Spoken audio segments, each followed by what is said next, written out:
మిత్రులందరికీ నమస్కారం friends. AP డిఎస్సికి సంబంధించి ఆన్లైన్ అప్లికేషన్ల ప్రాసెస్ అయితే కంప్లీట్ అయింది. మనకి ఆన్లైన్ అప్లికేషన్లకు సంబంధించి ఫీజ్ పేమెంట్ అనేది క్లోజ్ చేశారు. మీరు ఇక్కడ అఫీషియల్ వెబ్సైట్లో చెక్ చేసినట్లయితే ఫీజ్ పేమెంట్కి సంబంధించి కానీ ఆన్లైన్ సబ్మిటెడ్ అప్లికేషన్కి సంబంధించి కానీ ఆప్షన్ అనేది క్లోజ్ అవడం జరిగింది. కాబట్టి ఇంకా కొత్తగా ఎవరైతే అప్లై చేసే వాళ్ళు ఉన్నారో వాళ్ళు అప్లై చేసే అవకాశం అయితే ఉండదు. ఇక్కడతో అప్లికేషన్ల శాఖం అయితే కంప్లీట్ అయింది. ఏం జరిగినా కానీ వదిలేయండి. మీరు ఏ మిస్టేక్స్ చేసినా కానీ ఆ వదిలేసి మీ ప్రిపరేషన్పై మీరు కాన్సన్ట్రేషన్ చేయండి. మిస్టేక్స్ వచ్చినట్లయితే మీరు ఎగ్జామ్ సెంటర్లో పరీక్ష రాసేటప్పుడు నామినల్ రోల్తో సరి చూసుకుని అక్కడ మీరు సరి చేసుకోండి. ఇక్కడ ఎటువంటి చేంజెస్ అనేవి చేంజ్ చేసుకునే అవకాశం లేదు. కాబట్టి మీ ప్రిపరేషన్ మీరు కొనసాగించండి.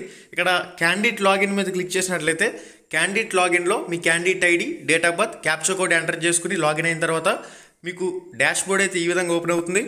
లెఫ్ట్ సైడ్లో ఒక బటన్ కనిపిస్తుంది కదా, లెఫ్ట్ సైడ్లో ఈ బటన్ మీరు క్లిక్ చేసినట్లయితే క్యాండిడేట్ సర్వీసెస్కి సంబంధించి ఆప్షన్లు అయితే రావడం జరుగుతాయి. ఓకే, లెఫ్ట్ సైడ్లో ఈ బటన్ ఆన్ చేస్తే హోము క్యాండిడేట్ సర్వీసెస్ దగ్గర మనకి ఎగ్జామ్ సెంటర్కి సంబంధించి అప్డేట్ వచ్చినట్లయితే ఎగ్జామ్ సెంటర్కి సంబంధించిన అప్డేట్ ఇక్కడ అప్డేట్ చేస్తారు. అప్డేట్ చేసిన తర్వాత నేను కూడా మీకు అప్డేట్ ఇచ్చే ప్రయత్నం అయితే చేస్తాను. ఎగ్జామ్ సెంటర్కి సంబంధించి సెలక్షన్ ఆప్షన్ అయితే ఇస్తామని చెప్పేసి మనకి గత ప్రెస్ నోట్లో విడుదల చేశారు. కాబట్టి ఎగ్జామ్ సెంటర్కి సంబంధించి కూడా అప్డేట్ అనేది ఇక్కడే రావడం జరుగుతుంది. ఎగ్జామ్ సెంటర్కి సంబంధించి ఎటువంటి అప్డేట్ ఆప్షన్ వచ్చినా మీకు అయితే తెలియజేస్తాను. ఇక లోకల్ నాన్ లోకల్కి సంబంధించి కూడా మీరు ఎగ్జామ్ సెంటర్ సెలెక్ట్ చేసుకునేటప్పుడు వెబ్ ఆప్షన్ సెలెక్ట్ చేసుకునేటప్పుడే నాన్ లోకల్ రాస్తారా లోకల్ రాస్తారా అనేది డిసైడ్ చేసుకోవాల్సి ఉంటుందంటూ కూడా మనకి ఇన్ఫర్మేషన్ ఇచ్చారు. కాబట్టి మీరు ఎగ్జామ్ అనేది రాస్తే సొంత జిల్లాకు రాసుకోవచ్చు, లేదంటే నాన్ లోకల్లో ఏదో ఒక జిల్లాకు రాసుకోవచ్చు. దానికి సంబంధించి కూడా ఆప్షన్ అనేది ఎగ్జామ్ సెంటర్తో పాటిస్తామన్నారు. కాబట్టి మీ సొంత లోకల్ జిల్లా అప్లికేషన్తోనే నాన్ లోకల్కి సంబంధించి ఎగ్జామ్ సెంటర్ సెలెక్ట్ చేసుకునే ఆప్షన్ వచ్చినప్పుడు మీరు ఏదో ఒక ఆప్షన్ ఎంచుకునే అవకాశం ఇస్తామని చెప్పారు. కాబట్టి దీనికి సంబంధించి కూడా ఏ అప్డేట్ వచ్చినా కానీ ఇక్కడ నుంచి మీరు చెక్ చేసుకోవచ్చు. అప్డేట్ రాగానే తప్పకుండా మీకు మన ఛానల్ ద్వారా కూడా పోస్ట్ చేయడం జరుగుతుంది. ఎగ్జామ్ సెంటర్ ఆప్షన్ వస్తే మాత్రం క్యాండిడేట్ లాగిన్లో క్యాండిడేట్ సర్వీసెస్లో మాత్రమే రావడం జరుగుతుంది. పత్రికా ప్రకటనలో మెయిన్గా ఒక పాయింట్ గురించి మీకు ఎక్స్ప్లెయిన్ చేయాలి. స్థానికేతర ఐచ్ఛికం ఎంపిక చేస్తే కనిపించని జిల్లాలు జోన్ల జాబితా అని చెప్పేసి రావడం జరిగింది కదా.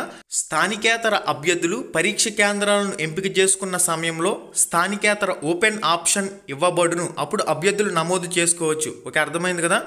ఇక్కడ పరీక్ష కేంద్రాలు ఎంపిక చేసుకునేందుకు వీళ్ళు అఫీషియల్ వెబ్సైట్లో క్యాండిడేట్ సర్వీసెస్లో ఒక అప్డేట్ అయితే పెడతారు. పెట్టినప్పుడు స్థానికేతర ఓపెన్ ఆప్షన్ ఇవ్వబడుతుంది. మీ సొంత జిల్లా అప్లికేషన్తోనే ఓపెన్ కేటగిరీ పక్క జిల్లాలో ఏదో ఒక జిల్లాకి మీరు పోటీ పడవచ్చు. ఇక్కడ ఉదాహరణకి చూడండి, ఒక అభ్యర్థి శ్రీకాకుళం స్థానికత ఉండి శ్రీకాకుళం అభ్యర్థి కర్నూలు స్థానికేతర పోస్ట్కి ఓపెన్కు అప్లై చేసుకోవాలనుకుంటే ఇక్కడ ఎగ్జామ్ సెంటర్ సెలెక్ట్ చేసుకునేటప్పుడు ఒక అప్డేట్ ఇస్తారు. అప్డేట్ ప్రకారం మీరు నాన్ లోకల్కి రాసుకోవాలంటే నాన్ లోకల్కి మాత్రమే రాసుకోగలరు. శ్రీకాకుళంకి రాసుకోవాలంటే శ్రీకాకుళంకి రాసుకోవచ్చు, లేదా కర్నూలుకి రాసుకోవాలంటే కర్నూలుకి రాసుకోవచ్చు. ఈ ఆప్షన్ అనేది ఎగ్జామ్ సెంటర్ సెలెక్ట్ చేసుకునేటప్పుడు ఇస్తామని చెప్పేసి ఇచ్చారు. కాబట్టి వెయిట్ చేయండి.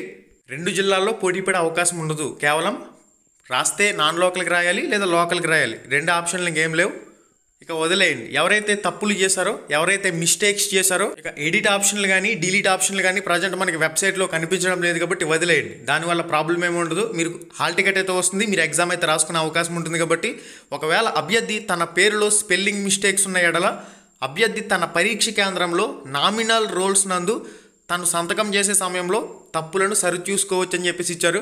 ఇక ఫోటో సిగ్నేచర్ రాకపోతే మీ హాల్ టికెట్ మీద గెజిటెడ్ ఆఫీసర్ చేత సైన్ చేయించి 2 పాస్పోర్ట్ సైజ్ ఫోటోలు ఎగ్జామ్ సెంటర్కి తీసుకువెళ్ళి ఒరిజినల్ ఐడి ప్రూఫ్ ఎలాగో తీసుకువెళ్తారు. కాబట్టి వాటి ద్వారా మీరు పరీక్ష అయితే రాయొచ్చు, నో ప్రాబ్లం.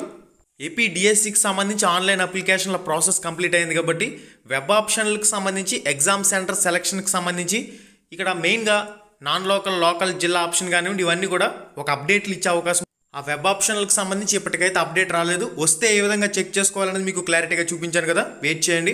ఓకే గైస్, ఇది మన యూట్యూబ్ ఛానల్లో టెట్ ఎగ్జామ్కి సంబంధించి డిఎస్సి ఎగ్జామ్కి సంబంధించి ఉపయోగపడే విధంగా ప్రీవియస్ మోడల్ పేపర్లు కానివ్వండి, ఇంపార్టెంట్ బిట్స్ కానివ్వండి, మొత్తం కంప్లీట్ గ్రాండ్ టెస్ట్లు అనేవి జరుగుతున్నాయి. కాబట్టి ఒకసారి మన ఛానల్ ఓపెన్ చేసుకుని ఈ వీడియోలన్నీ కూడా మీ ప్రిపరేషన్లో ఒక భాగంగా ఉపయోగించుకోండి. www.ramramesheducation.in ramramesheducation.in అనే వెబ్సైట్లో ఫ్రీ ఆన్లైన్ మాక్ టెస్ట్లు ఉన్నాయి. కాబట్టి టెస్ట్లన్నీ కూడా ఆన్ చేసుకుని లాస్ట్లో ఫినిష్ ఆప్షన్ క్లిక్ చేస్తే అక్కడే మీకు ఆన్సర్ అనేది చూపిస్తుంది. అక్కడి నుంచి క్విక్ రివిజన్ కింద చదువుకునే అవకాశం ఉంటుంది. కాబట్టి ramramesheducation.in వెబ్సైట్ని కూడా ప్రాక్టీస్ పరంగా ఖచ్చితంగా ఉపయోగించుకోండి. మళ్ళీ వీడియోలో మళ్ళీ కలుసుకుందాం. శుభం, ధన్యవాదాలు.